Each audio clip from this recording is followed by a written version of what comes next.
Sego Akwesasne, I'm Regan Jacobs, and it's my honor to welcome you to Akwesasne TV's 2024 Year in Review. As we reflect on an incredible year, we celebrate the moments that brought us together, strengthened our community, and showcase the power of Indigenous storytelling. Here at Akwesasne TV, our mission is to educate, inspire, and empower by focusing on local storytelling that preserves our Mohawk language, culture, and heritage. Let's take a look back at some of the highlights from this past year.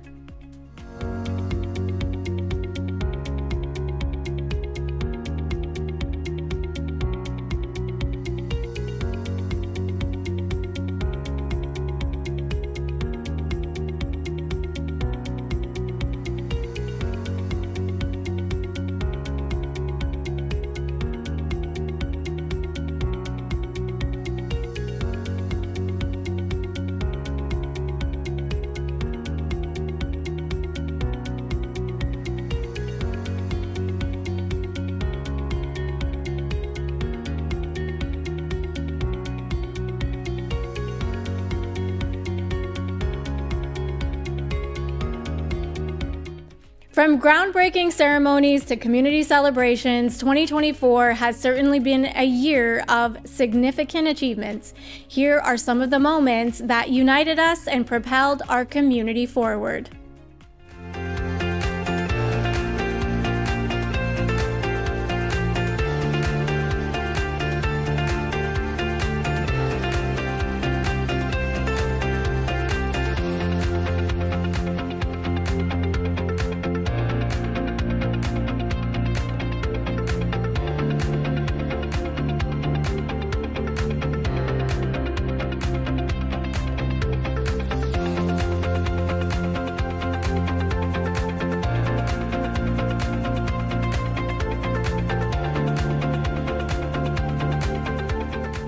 Our culture is a significant part of our identity, and this year, the community took important steps to showcase our Haudenosaunee traditions.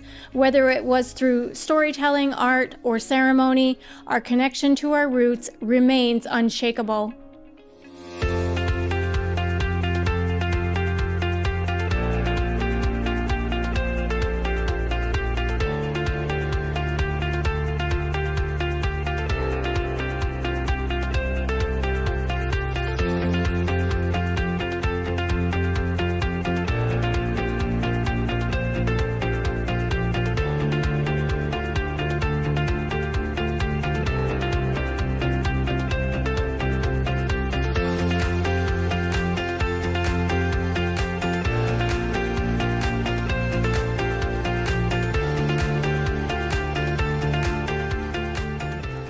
The land, water, and air are sacred gifts. And this year, there was a big commitment to strengthening and protecting Akwesasne resources for future generations.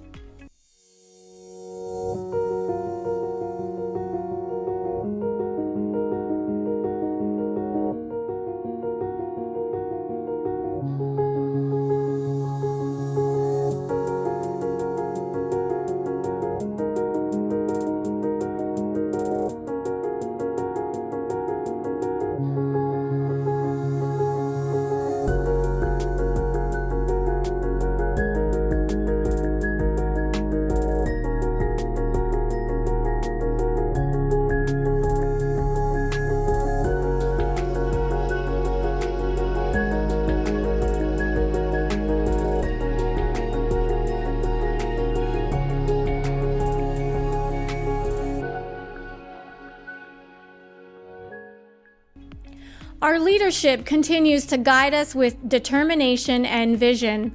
Let's take a closer look at the actions and decisions by the St. Regis Mohawk Tribal Council that have had a lasting impact on the community.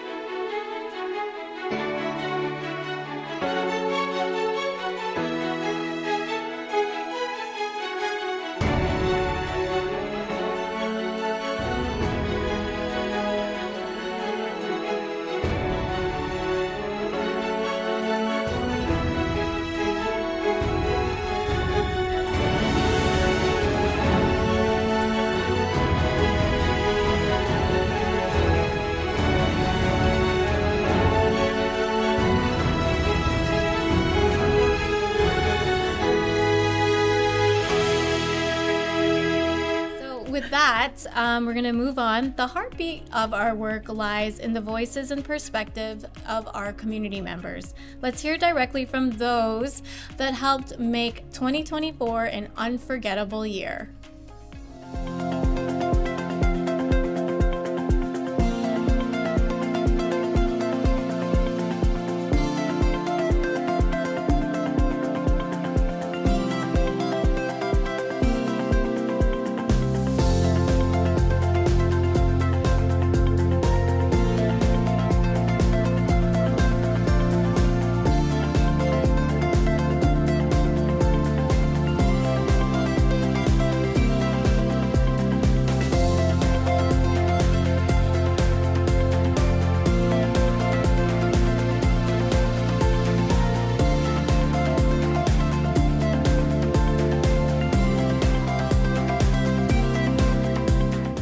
I'm Regan Jacobs. Happy holidays. Thank you so much. I'm Montana Adams with Akwesasne TV. I'm Magoa for tuning in. Please stay safe and enjoy the rest of your weekend. To delve deeper into this year's accomplishments and plans for the future, we're joined in studio now by the Executive Director of the St. Regis Mohawk Tribe, Jalessa Barrero. So welcome to studio. Thank you for having me. How are you doing? I'm doing great. So we're pleased to have you joining us, but let's get right to it. We're going to start by reflecting on this past year. Tell me, what accomplishments from this past year are you most proud of? Well, there's so many, and so it's a good problem not to be able to immediately identify just one or two, but certainly all of our capital project improvements stand out, from the community services building to the new walking trail, the nature trail across Cook Road, the amphitheater project, really beautiful project coming together. And then we also saw our transfer station upgrades taking place. So 4 big projects all coming together this year. Were really awesome to see, and reflection of how well our teams are working together to really come together with such accomplishments. And they're huge. Yeah. So I feel like they started like a couple of years ago and then came to fruition this year. Am I wrong? Or it No, like every a lot of planning, right? Every capital project takes a lot of planning and is many years in the making. So to see them come together in 1 year is pretty amazing, and they all were on different timelines. But the community services building in particular just has been wonderful to see our staff co-located, to see new professional safe spaces for our team, and really to invest in a dilapidated tribal asset that really sat here for many years with no firm plan. Right. So the federal stimulus money allowed the tribe to move forward to create what we have today, and we're working towards a open house, a opportunity for the community to come and visit. Oh yeah, they for sure should come. This is a beautiful space. It's just so well done, you know, like I feel like it's just something that the community should definitely see, because it's like state of the art, you know, and it's like, wow, that's for the community, you know, and our staff. We're really excited about it. As you know, we're still working over some finer points in the building. We have some painting to do. We have some artwork to get up. We have some furniture to be delivered. And once we have it looking and feeling in the way we really want to present it, we're really looking forward to an open house and a grand opening for the community in the new year. Yeah. I mean, we could go on and on, definitely about like the amphitheater, and you know, we haven't even begun to use that at this point, but it's coming, you know, so it's exciting. But I'm guessing that there's, you know, with all of these bigger projects, there's always community members who are wondering how these things come together and what types of challenges that we face or you face as executive director and as a tribe and, you know, as a whole. So what were some of those challenges that you may have faced this year, and how did you overcome them? Yeah, all those projects are quite complex. So the good thing to me is that we have a team working together, from our grants and contracts office and finance, a lot of folks behind the scenes, our clerks of the works on all these projects providing oversight, our facilities team. Everyone coming together is the biggest opportunity that we have. And the way we've done that together has really been wonderful to see. We have a wonderful team and everyone plays a role. And so from the beginning of securing financing, getting a grant, deciding how to utilize stimulus funds. These are all decisions, active decisions that have to be made, right? And we know, for example, with the community services building here, we had an asset that sat here in public view for many, many years, and council had to make the decision about the stimulus funds and how to deploy them for the highest and best use in our community. Yeah. And as you know, not everyone agreed, and anytime you have a budget, it's a reflection of our priorities for our leadership and for our directors within the tribe have to identify those priorities and work with our community for feedback about those priorities.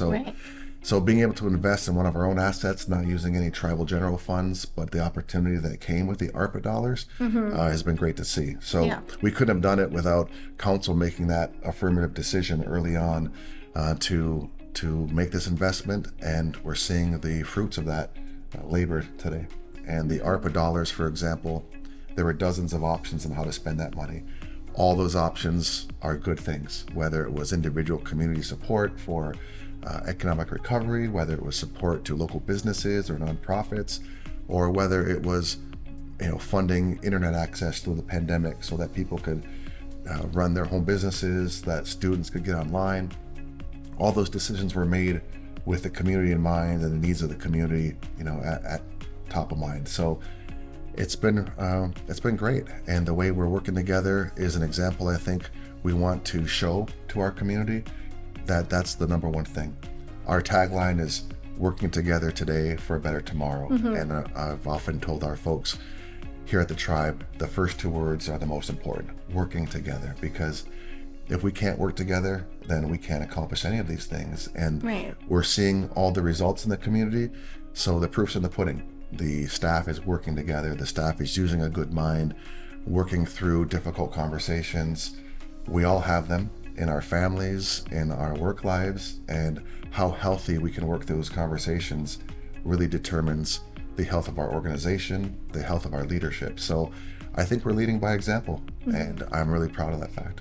And it shows, in the community, there is a way that you obviously engage, at the community level to get this type of feedback, not just through, your team, the directors, but tribal council's monthly meetings, looking at initiatives and hearing all of that feedback from the community. In your opinion, how do you see some of the initiatives that have rolled out from the tribe strengthening that bond or connection back to the people in Akwesasne?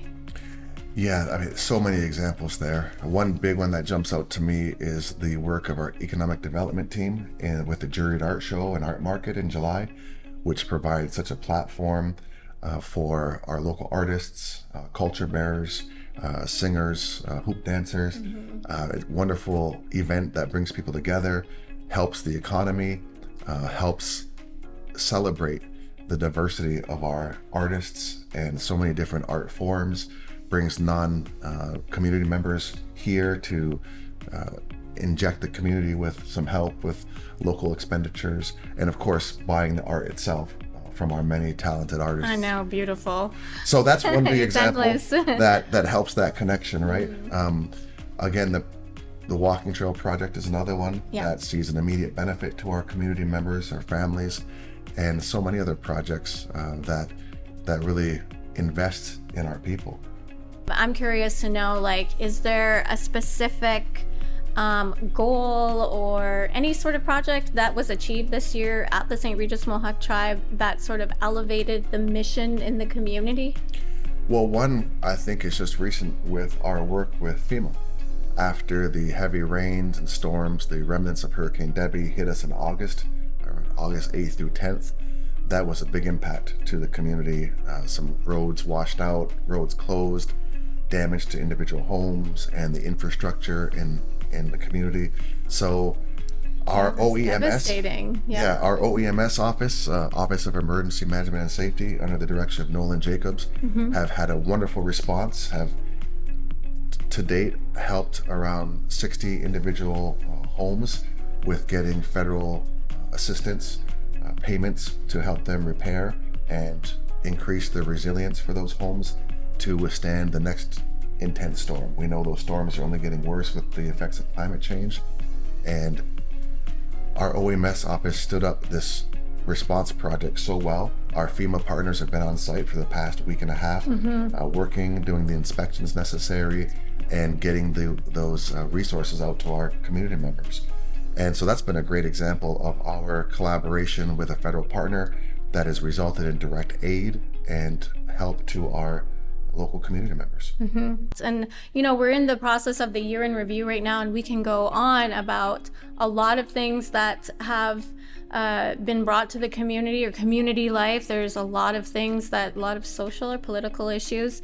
But when you look at the grand scheme of things and you're moving into 2025, is there anything that you'd like to add, or even what does the vision look like for 2025? The vision of the tribe is always to maintain and enhance and create a healthy and prosperous community with opportunities for our people, both here at home and in the global community, wherever they choose as individual tribal members to take their talents, their gifts, their abilities.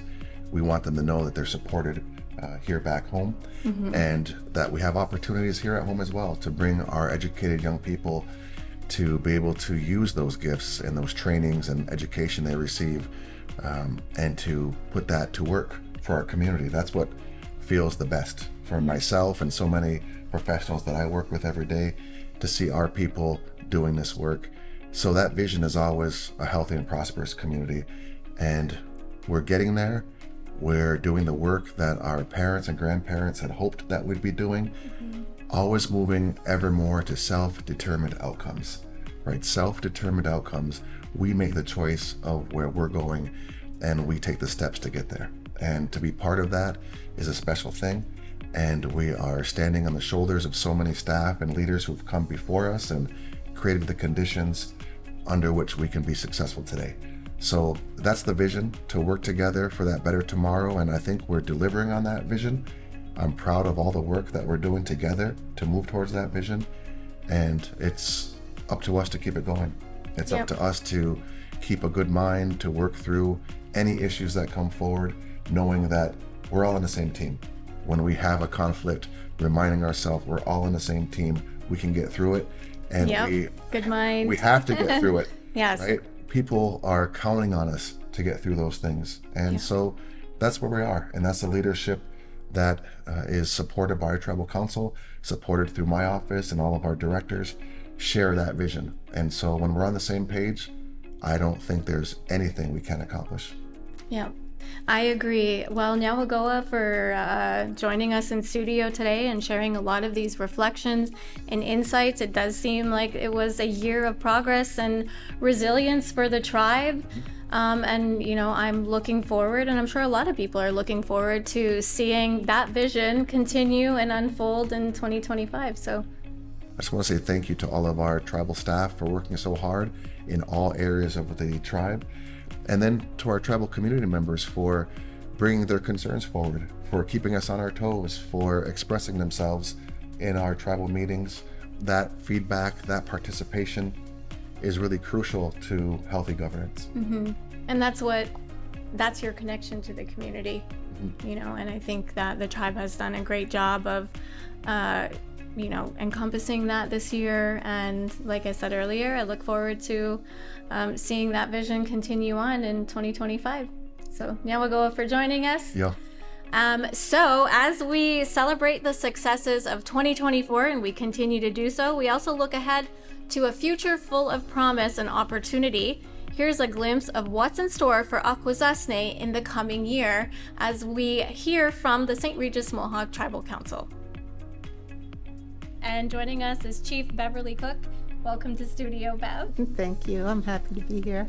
I'm happy to have you here. So when we look at 2024, what were some of the more significant moments that stand out for you? Well, I think obviously for myself and for Tribal Council was the signing of the land claim settlement, which doesn't mean that it's passed through all of the steps that it needs to go through, but I think it was a good decision by Tribal Council to move that forward after 4 decades of, you know, deep thought and critical thinking on behalf of the prior councils. I think that it was the best thing that we could do for everybody's benefit. Yeah, for sure. I mean, it seemed like it was the larger matter in the community, and that something that will have a lasting impact here in Akwesasne. Yes, our thought always was for getting land back, but more so to clear title to thousands of acres of land for community members, for Mohawk landowners. So I think that you can't go wrong in getting it back. Right. I know that there was a lot of mixed emotions for sure around the land claim, and a lot of collaboration to accomplish something of like this. But that's not new to Tribal Council in terms of collaborations. When you look at how you collaborate with other organizations, what are some of the ways that you've done that this year to help accomplish some of the community's priorities? Well, we attended the Indigenous Nations Summit in Albany with the governor, and it was the first one that had been held ever. And there were other nations there also. We weren't the only ones. And it gave us direct access to many of the commissioners and many of the agencies that operate under the state. So with that, in meeting those commissioners there at that meeting, it led to visits by the commissioners to Akwesasne.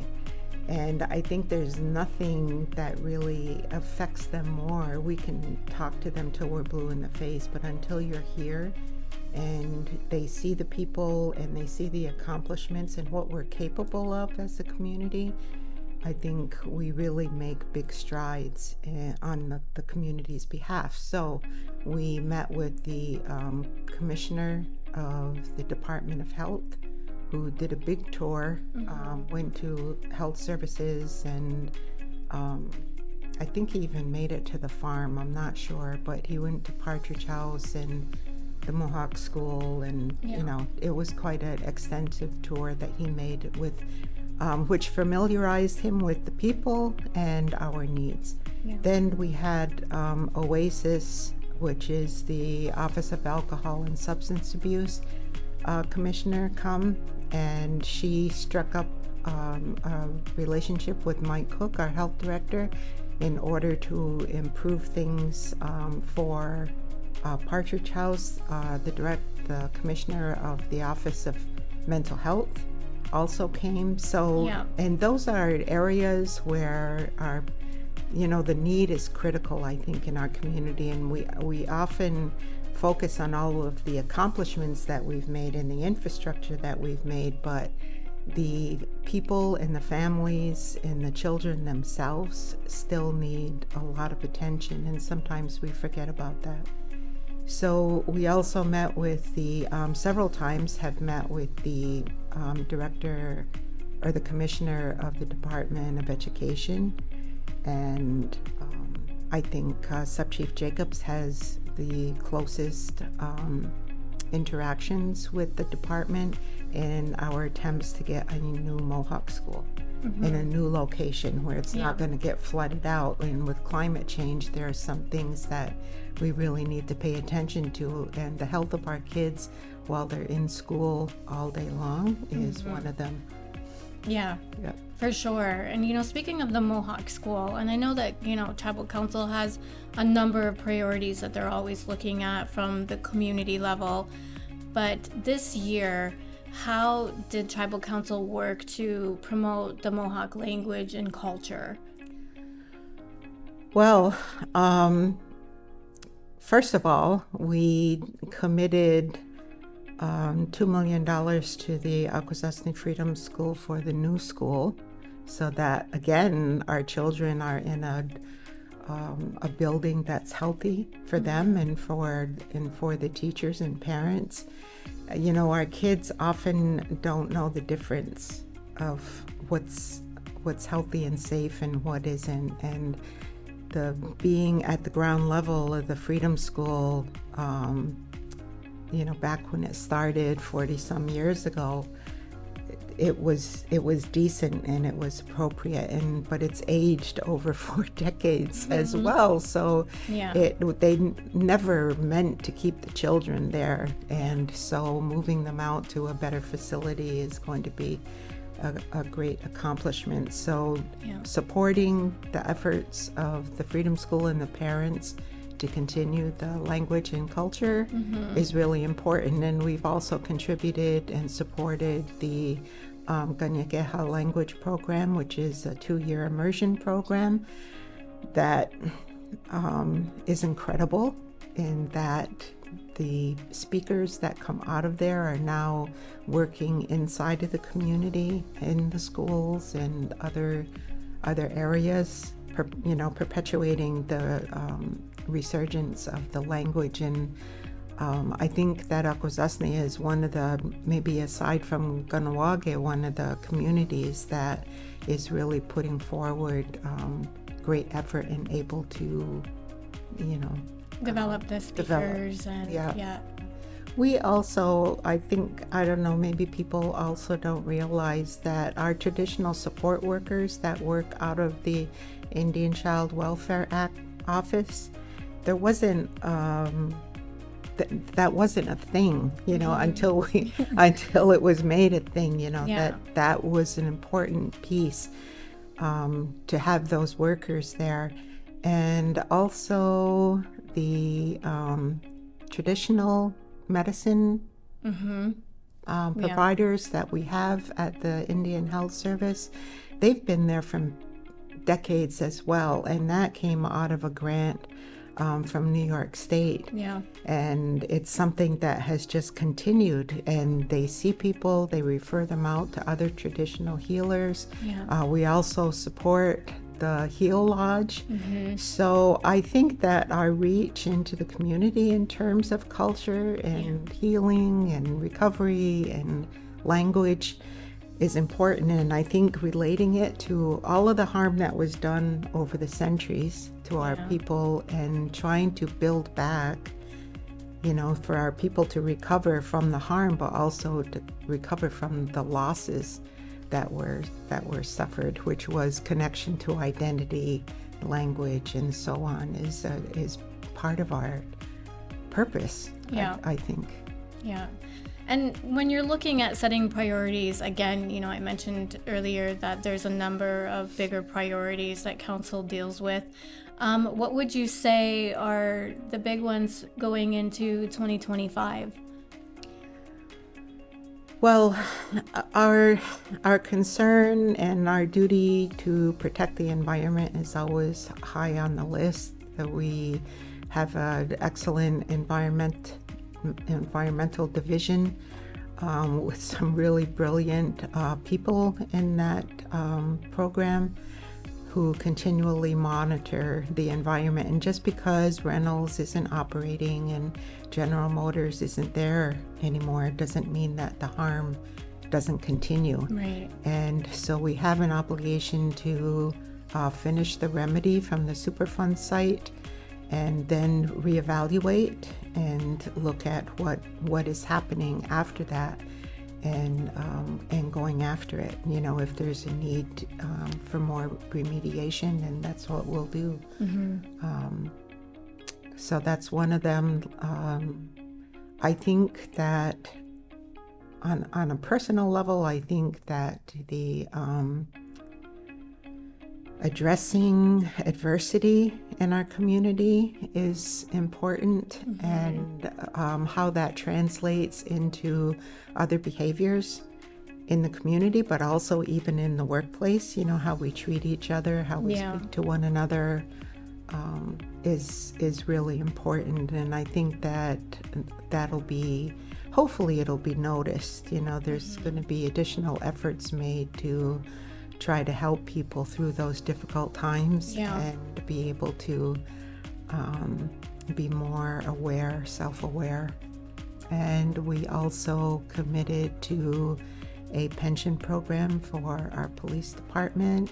I think that the amount of commitment and dedication that it takes to stay in that job and to encounter the community and non-community members that come through here, and to keep our community safe is sometimes underestimated. And one time, a couple years ago, I did a ride-along with the police department, and it really struck me how lucky our community is, and going through by the houses in the middle of the night and knowing that the families are having dinner or they're putting their kids to bed, and these law enforcement officers are out there cruising around, watching, being alert, and it was just really amazing. And I wish that people would think about that sometimes, about how lucky they are and how safe and protected they are to the best of their ability. So getting a pension program for them, to encourage them to stay with the department, to encourage them to continue to work with the community, really meant a lot to us, to be able to give them that support and to let them know that we really appreciate what they go through, the things that they see that they can't unsee, Yes. the things that they hear that they can't unhear. It's really quite incredible. And having worked as a EMT myself for many years, I know what it is that they come upon, and it can be really, really devastating and difficult to come back from.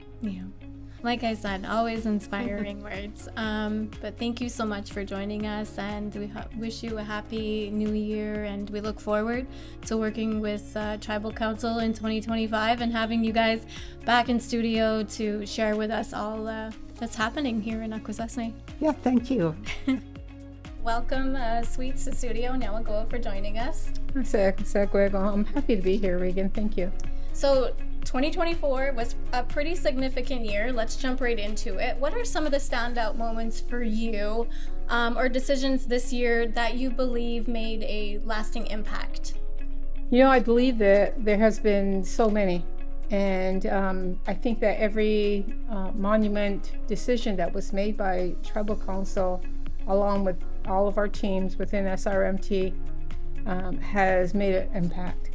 The most significant impact, as I can say today, was the signing of the land claim settlement.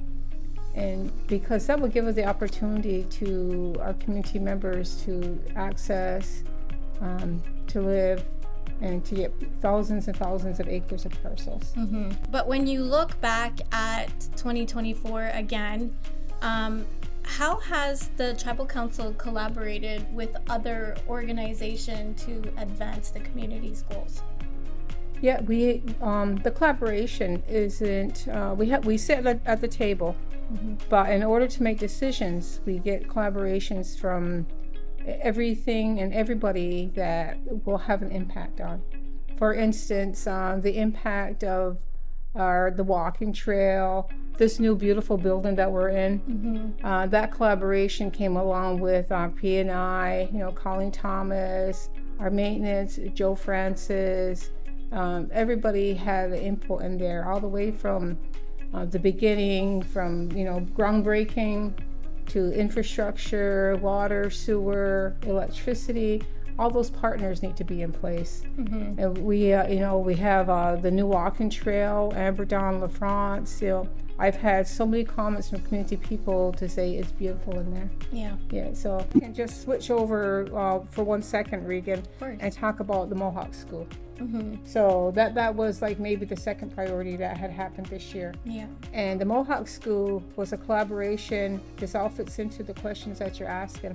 A collaboration of everybody and all the partners in our Mohawk and our culture and even our health that has the input Mohawk, the new Mohawk School. We have, we worked with the Salmon River School District, which the Mohawk School is an umbrella of that.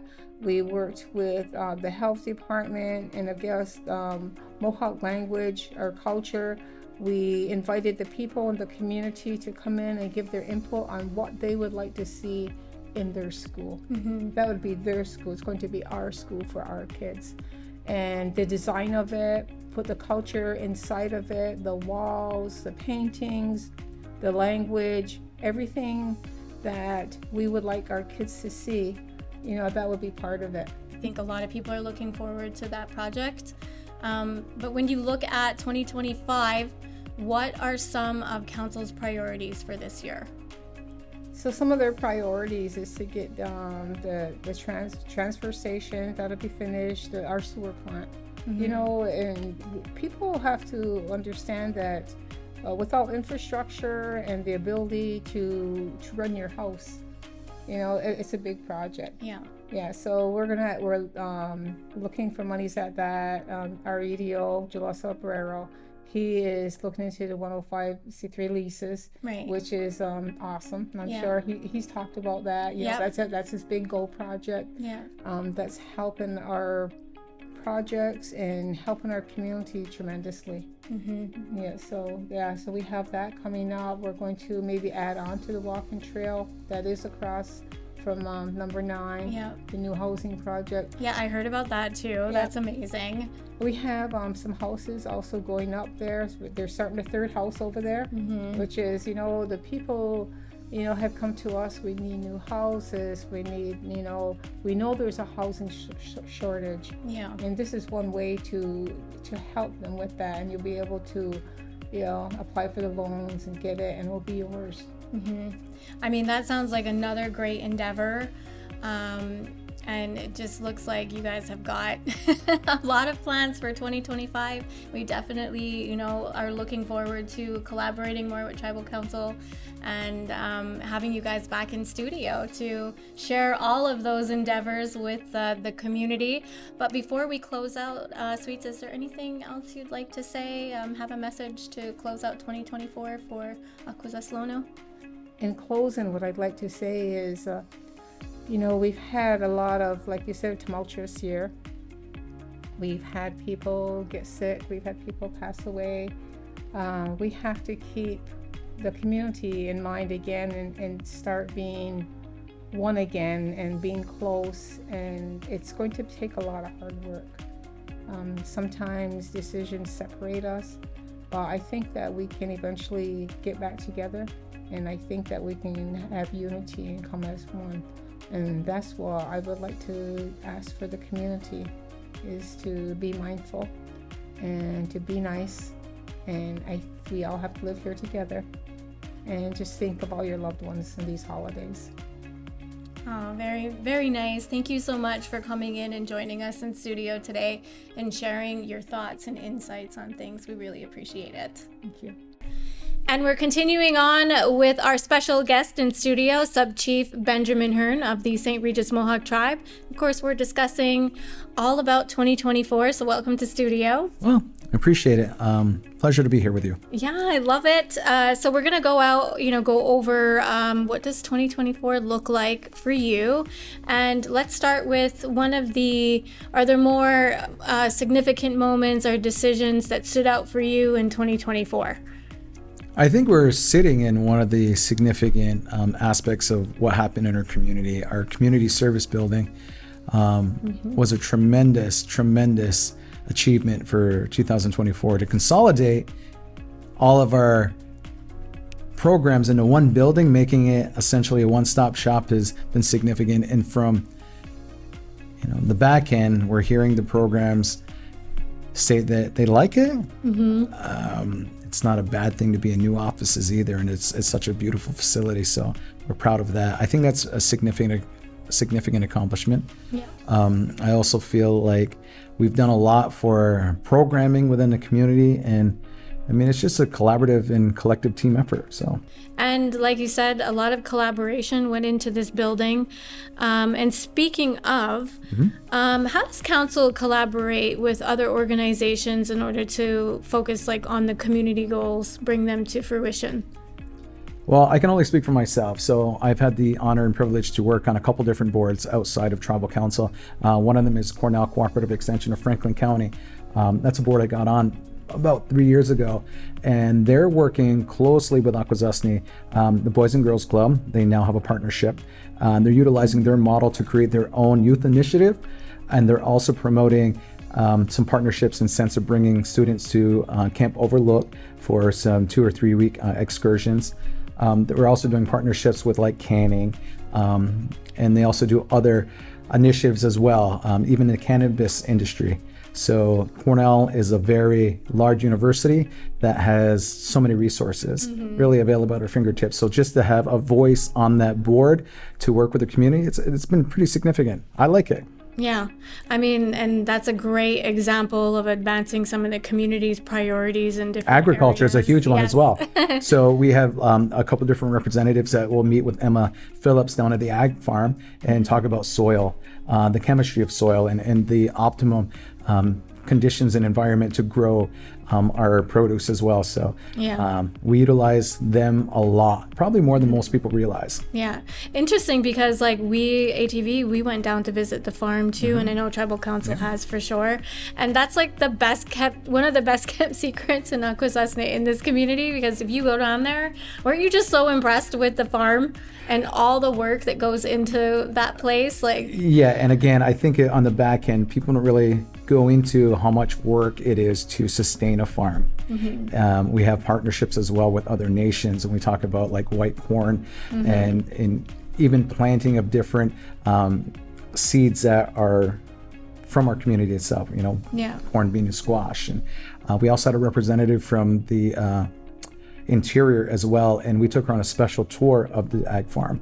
So we're able to connect with Emma and the representatives in that area, and she was just so impressed. Yeah. Because when you even take a step back, when we talked about COVID and some of the issues that came forward with COVID, we talked about some of the produce that had a hard time coming to the community, and the discussions were at the table about, food sovereignty, creating food for ourselves in the event that stores were not able to provide it. Right. And I think it was a big focus of the community at large to say, we need to go back to some of our roots for being farmers,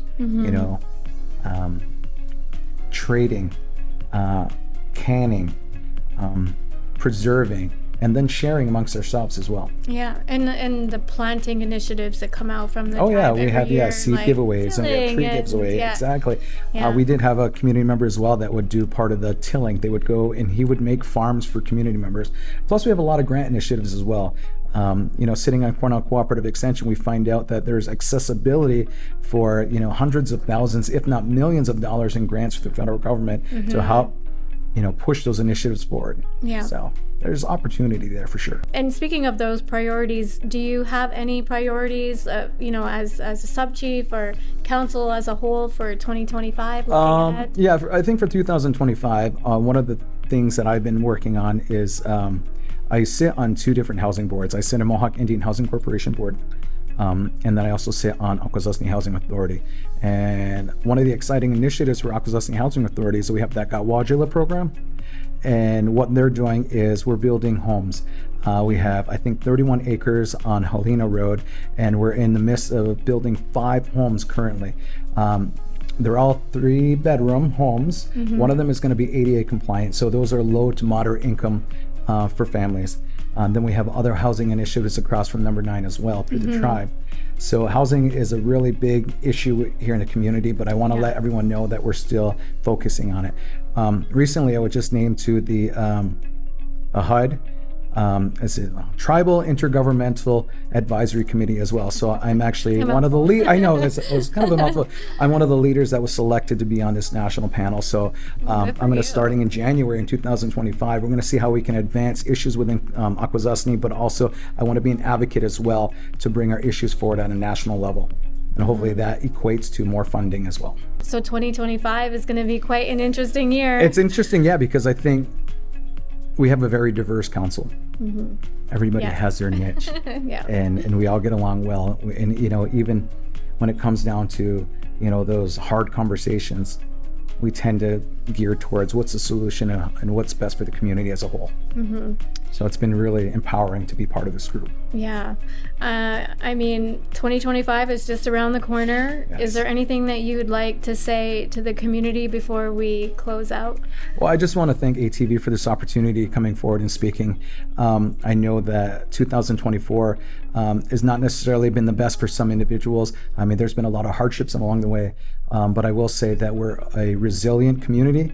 And we need to bring back a lot more unity. We can disagree on things, but just remember to be kind. You know, people are struggling through things we might not know about. So a little bit of kindness can go a long way. Okay. Well, Nyawagoa for coming in today and sharing your perspective. I appreciate it. Thank you. We appreciate it. Yes. From all of us here at Akwesasne TV, Nyawagoa to the incredible community members, staff, and supporters who made this year so special. Your stories continue to inspire us, and your resilience keeps us moving forward. As we step into a new year, we remain committed to celebrating the spirit of Akwesasne. Nyawa and Happy New Year. Thanks for staying with us. I'm your host, Regan Jacobs, and this has been the 2024 Year in Review.